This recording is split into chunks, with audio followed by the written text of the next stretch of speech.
Periods irregular అవ్వడానికి కారణాలు, దానికి నివారణ ఉపాయాలు. నేను doctor Jeevan Jyoti, consultant gynaecologist, జ్యోతి హాస్పిటల్, మిర్యాలగూడ.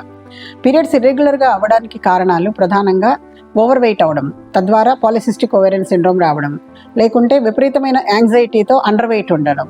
సో ఈ రెండు ప్రాబ్లమ్స్తో మరీ అండర్ వెయిట్ ఉన్నవాళ్ళు weight gain plus nutritious food ఇవన్నీ తీసుకోవాల్సి వస్తుంది.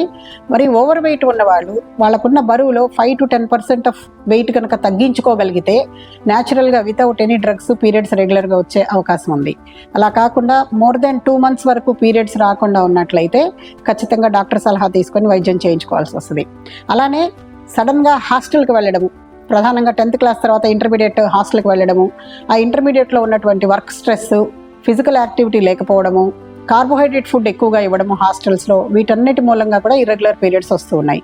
వీటన్నిటికీ కనీసం మనం 1 గంట సేపు వ్యాయామం చేయాలి, కార్బోహైడ్రేట్స్ తగ్గించుకోవాలి, ప్రోటీన్స్, నట్స్ తీసుకోవాలి. వీటన్నిటి ద్వారా మన శరీరాన్ని కంట్రోల్లో పెట్టుకోగలిగితే కొంతవరకు పీరియడ్స్ నార్మల్గా వచ్చేటువంటి అవకాశం ఉంది. అలానే విపరీతమైన స్ట్రెస్ ఎగ్జామ్స్ ముందు, వీటన్నిటి మూలంగా కూడా హార్మోనల్ ఇంబ్యాలెన్స్ వచ్చి స్ట్రెస్ లెవెల్ హార్మోన్స్ పెరిగి లైక్ ప్రొలాక్టిన్, వీటితో కూడా ఇర్రెగ్యులర్ పీరియడ్స్ రావచ్చు. సో స్ట్రెస్ లెవెల్స్ని తగ్గించుకోవాలి. Enough rest. ఇంటర్మీడియట్లో ప్రధానంగా నైట్ 10:30 వరకు మేల్కొని ఉండడము, పొద్దున్న 5 గంటలకు నిద్ర లేవడము, ఇవన్నీ కూడా పిల్లల అనారోగ్యానికి కారణాలు అవుతున్నాయి. Because of study stress they are doing all this.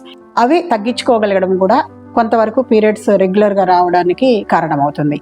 ఇవి కాకుండా ఇంకా ఏమైనా ఇతర కారణాలు ఉంటే కనుక మీరు మీ డాక్టర్ని కన్సల్ట్ చేసి తగిన వైద్యం చేయించుకోవడం మంచిది. ఈ వీడియోని మీ ఫ్రెండ్స్కి, పెద్దలకి షేర్ చేయండి. Thank you.